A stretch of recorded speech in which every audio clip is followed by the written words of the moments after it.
Dans cette vidéo, je vous apporte plusieurs éclaircissements à propos des questions que j'ai eu à recevoir ces derniers temps de la part de mes très chers amis concernant la bourse de la Turquie 2024. Donc les gars, récemment, j'ai eu une interview avec un boursier de la Turquie et Bourslari. On a parlé de plusieurs sujets ensemble. Malheureusement, en montant la vidéo, j'ai supprimé la vidéo par erreur en voulant libérer de l'espace de mon téléphone. C'est quand même une nouvelle qui est triste, qui fait mal de voir comment est-ce que je me suis acharné d'écouter la personne et puis voilà, la vidéo se volatile comme ça. Ne vous inquiétez pas, je me suis encore sacrifié pour une fois vous apporter les éclaircissements à propos des préoccupations que vous avez. Donc je t'invite de pouvoir visionner cette vidéo. Comme d'habitude, si tu es nouveau sur la chaîne, moi c'est Habib, je te partage du contenu sur la Turquie, des bourses, la vie des étudiants ici, des conseils, tout ce qui est éducation à l'étranger, puis la vie en Turquie. Sur quoi j'ai encore un très bon projet de vouloir parler des bourses étrangères sur cette chaîne YouTube. Juste pour te dire que si tu t'abonnes sur cette chaîne YouTube, tu seras vraiment gagnant à propos du contenu qui sera publié sur cette chaîne YouTube. Si ça te dit de ne plus rater les prochaines vidéos, il te suffit d'activer la cloche qui se situe juste en bas de cette vidéo. N'oublie pas aussi de me soutenir à travers un petit pouce bleu afin de permettre à l'algorithme YouTube de présenter cette vidéo à plusieurs personnes comme ça.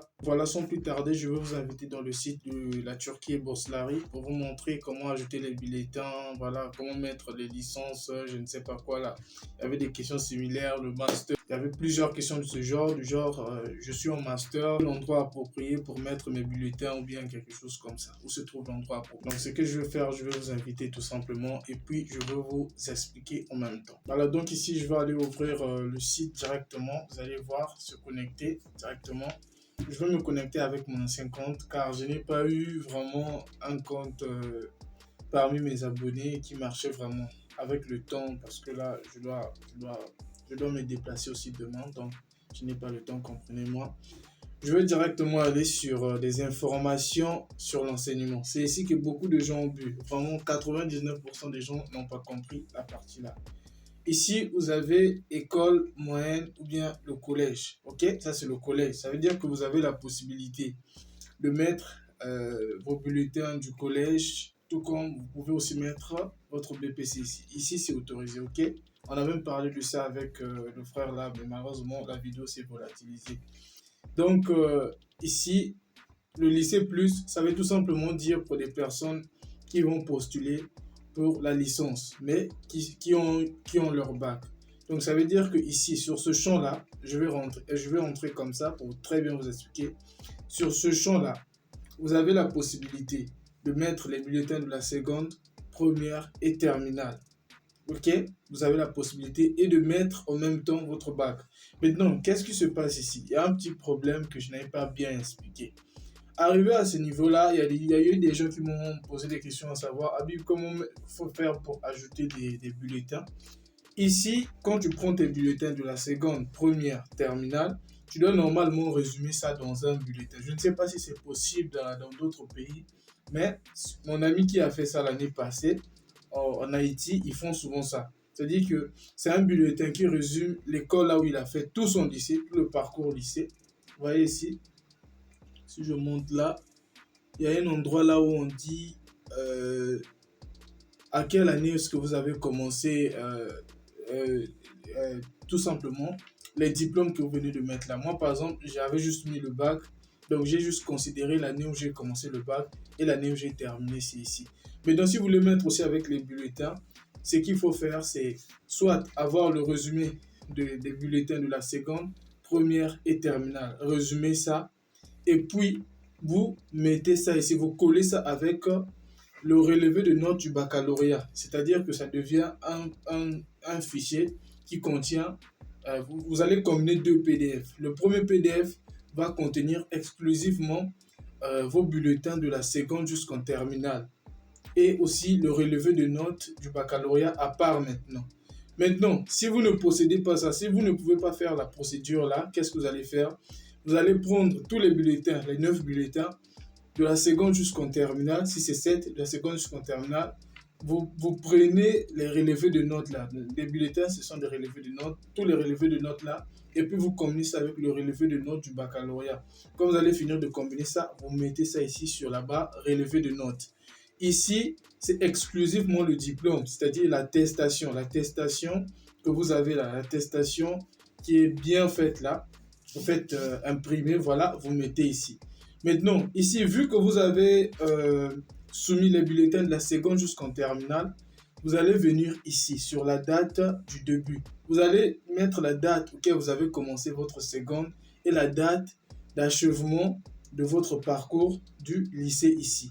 C'est-à-dire que vous avez commencé la seconde par exemple en 2017, vous êtes arrivé jusqu'au baccalauréat par exemple en 2020, vous mettez 2020 ici. Et le lycée que vous avez fait, l'école auquel vous avez fait le lycée. Donc c'est la même chose avec le bac. Ici maintenant, je sors un peu de ce champ-là pour vous expliquer ceux qui sont tout simplement ceux qui sont en licence et qui peuvent postuler pour le master. Ici, il y a un petit problème. Le premier cycle plus là, faites attention avec, parce que moi aussi au début je me trompais. Ça, c'est ce qu'on appelle en Turquie ici des formations professionnelles. C'est le BTS, voilà. C'est-à-dire que celui qui fait ça, c'est une personne qui a déjà fait au préalable une formation professionnelle, un BTS sur un domaine donné. C'est-à-dire qu'il a un bac plus 2. Vous comprenez, il a un bac plus 2. Il peut aussi faire la même chose. Tu choisis le pays, tu choisis la ville, tu choisis l'université là où tu as fait ta formation, tu choisis les cours, tu arrives ici, tu ajoutes l'attestation de ton BTS ici, et puis tu arrives ici, tu prends le relevé de notes de la première année, parce que tu as un bac, le bac plus 1 et le bac plus 2, tu mets ici, et la fin de la formation, le vrai diplôme maintenant en relevé de notes ici, c'est en relevé de notes, vous mettez ici et puis vous validez. Comme ça, vous n'aurez pas de problème. Je reviens encore une fois de plus. Maintenant, ceux qui sont tout simplement en licence et qui veulent postuler pour le doctorat, votre chance est ici. La licence ici, ce sont les mêmes choses. Hein. Donc, vous mettez tout simplement vous mettez ici le diplôme et puis de l'autre côté là-bas, vous allez mettre vos 3 ans, les bulletins des 3 ans que vous avez eu à faire, plus votre diplôme séparément. Donc ici, le diplôme, là, les relevés de notes des 3 ans et les relevés de notes du diplôme. Ici, c'est tout simplement le système de notation. Je n'ai pas expliqué ça. Le système de notation, c'est soit ta note est notée sur 20, sur 4 ou bien sur 10. Sur d'autres pays, c'est comme ça. Ce n'est pas toujours noté sur 20. Donc voilà un peu les problèmes qui se situaient ici, vraiment. Maintenant, il y a un petit souci. Attendez, je vais vous montrer. Il y a un petit souci ici. C'est que ici, la partie doctorat est bloquée pour ceux qui veulent faire la recherche. Maintenant, je vais vous montrer un peu, je vais vous montrer un peu quelque chose. Je vais vous montrer un peu quelque chose rapidement. Attendez. Voilà, je suis ici, je viens sur information sur l'enseignement. Information sur l'enseignement, la licence. Au fait, ici, c'est bloqué. Pourquoi? Parce que l'espace là n'est pas rempli. Lorsque vous allez remplir la licence plus 1, ça c'est la licence plus 1, la licence de chez nous, ça c'est le BTS. La licence plus 1, que ça soit le premier cycle, que ça soit une formation BTS, donc c'est-à-dire un bac plus 2, ou bien un bac plus 3, ou bien un bac plus 4 pour ceux qui sont dans le système anglophone. Le scholarship, c'est qu'on appelle par la licence. Dans le système anglais, c'est le scholarship, c'est un bac plus 4. Chez nous, les Français, c'est un bac plus 3. Donc, quand vous allez remplir ça, automatiquement, la partie là va s'ouvrir et le doctorat aussi va s'ouvrir pour la recherche. Donc, c'est aussi simple que ça. Et puis, voilà, vous allez continuer. Donc, voilà un peu le problème qui s'est situé ici. Le reste, ce ne sont que des activités que vous avez eu à faire. Par exemple, ce sont des examens. Il n'y a pas des choses difficiles ici. Si vous avez des difficultés, vraiment, contactez-moi, car je ne connais pas vos préoccupations. Je crie à tout moment pour poser des questions. Il y a des gens qui ne posent même pas des questions, ils sont là, genre, et puis ils m'écrivent encore en privé, ça m'énerve totalement. C'est comme si je faisais du travail pour rien. Maintenant, il y a un qui m'a posé aussi une question sur mes candidatures. Quand vous allez finir de remplir tous les champs là, vous arrivez ici, il y a un petit problème. Pour soumettre vos dossiers, il faut directement venir sur page d'accueil ici. Quand vous allez venir sur page d'accueil ici, attendez, ça va s'ouvrir. Vous allez choisir tout simplement pourquoi est-ce que vous voulez postuler. Est-ce que c'est pour une licence? Ça, c'est licence premier cycle. Ça veut dire que ça, c'est pour le BDS, je disais. Maîtrise et licence. Donc, Undergrad Scholarship Program.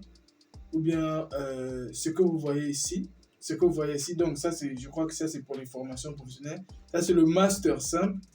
Le master simple. Et puis, ça, c'est pour le doctorat. Donc voilà, vous venez par exemple ici, et bien sur maîtrise et licence, je dis par exemple programme de bourse en art non, Undergrad Scholarship Program. Je viens ici. Moi, personnellement, je ne peux pas parce que vous voyez, mon âge n'est pas requis pour postuler pour cette bourse. Voilà pourquoi je ne peux pas. Mais sinon, quand vous allez accepter, votre dossier sera soumis. Maintenant, il y a un autre endroit que je vais parler dans la deuxième partie de cette vidéo sur des universités et la lettre d'acceptation. Non, la lettre de recommandation, je voulais dire. Donc, on se retrouve sur la deuxième partie de cette vidéo. Voilà les gars, ici concernant les villes, vous aurez 12 universités au jour. Et ces 12 universités sont quelquefois dans une même ville, quelquefois dans des villes différentes. Et l'administration existe à ce que ces 12 universités ne figurent pas seulement dans les villes suivantes, à savoir Istanbul, Izmir et Ankara. Parce que tout simplement, ces villes sont pour la majorité en concurrence avec des étudiants assez compétents. Pour augmenter vos chances d'admission, il faut assez que les 12 universités choisies soient un peu éparpillées dans les différentes villes. Sur cette partie, je veux juste t'inviter, je veux juste te faire connaître quelques villes qui doivent obligatoirement figurer. Les choix des universités que tu vas faire qui sont moins concurrentes, qui ne sont pas vraiment en concurrence dans la majorité des universités que les gourous choisissent. Donc parlons de cette vidéo, j'ai d'abord fait une vidéo ici sur ces villes. Je t'invite déjà d'aller voir. Au contraire, je vais te donner juste 6 villes que je maîtrise et puis voilà, tu pourras faire le choix. La première ville ici, je vais te conseiller de choisir la ville de Karabük. Pourquoi? Tu vas aller découvrir la raison sur la vidéo que j'avais faite. La deuxième ville, je vais te conseiller de prendre la ville de Zonguldak. La troisième ville ici, je vais te conseiller de prendre la ville de Gümüşhane. La quatrième ville, c'est peut-être Bolu. La cinquième ville ici, je vais te parler de Trabzon. Sixième et la dernière reste la ville de Sakarya. Là, vraiment, que tes universités ne manquent pas concernant ces villes que j'ai citées. Ça pourra t'aider. Moi, demain, j'ai un voyage à Istanbul, mais si j'ai le temps de rédiger ça sur un PDF, je vais personnellement monter un fichier Word pour vous envoyer dans mon groupe. Si tu veux rejoindre mon groupe WhatsApp également, ça se trouve en description de cette vidéo. Je t'invite de pouvoir rejoindre le groupe et puis être informé à tout moment. Là, tu pourras poser tes questions, n'importe quel type de questions. Et avant de quitter la vidéo, si tu es vraiment intéressé pour l'Université de Luxembourg, qui venait d'ouvrir ses portes pour les lettres d'acceptation. Le lien se trouve en description de cette vidéo. Vraiment, cette année, je crois que je vais aborder le projet de bourse. Je vais vraiment travailler sur ça, bien que ça demande le temps. Mais je vais voir un peu, trouver un creux voilà, pour travailler avec vous. Donc, on se dit à plus.